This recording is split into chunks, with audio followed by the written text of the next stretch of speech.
Hello, Surabhi किचनमध्ये तुमचं स्वागत आहे। आज आपण तवा पापलेट तंदुरी बनवणार आहे। त्यासाठी लागणारे साहित्य बघूया।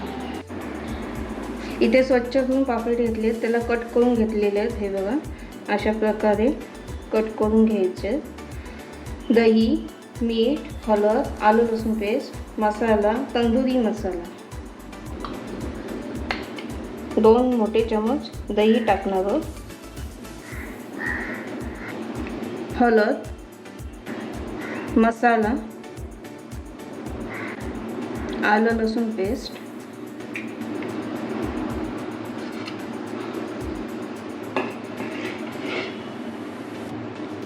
आणि चवीपुरतं मीठ, तंदुरी मसाला।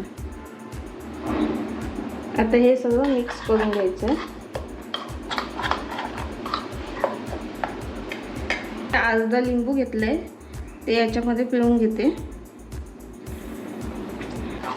लिंबाचा रस मिक्स करून घ्यायचा आहे। तयार झालेला आहे। आता आपण पापलेटला लावून घेऊया।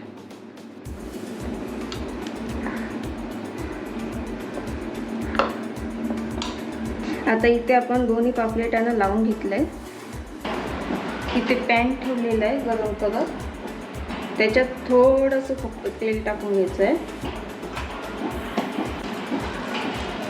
थोड्याशाच तेलामध्ये आपल्याला फ्राय करून घ्यायचं आहे। आता पापलेट टाकून घेऊ याच्यात आणि बारीक गॅसवर शिजून घ्यायचं आहे। आता आपण दुसरी साईड पलटून घेऊया। आता दुसरी साईड पण आपण बारीक गॅसवर शिजून घ्यायची आहे। आता इथे आपले फ्राय करून पापलेट झालेले आहेत। इथे मी एक वाटी घेतलेली आहे, त्याच्यात कोळसे घेतलेले आहे। त्याच्यावर आपण थोडंसं तेल टाकून घेऊया आणि त्याच्यावर झाकण ठेवून द्यायचं।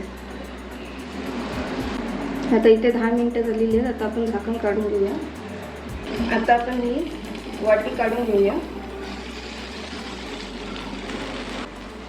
तवा पापलेट तंदुरी तयार आहे। तुम्हाला ही रेसिपी आवडली असेल तर लाईक करा, शेअर करा, कमेंट करा, सबस्क्राईब करा।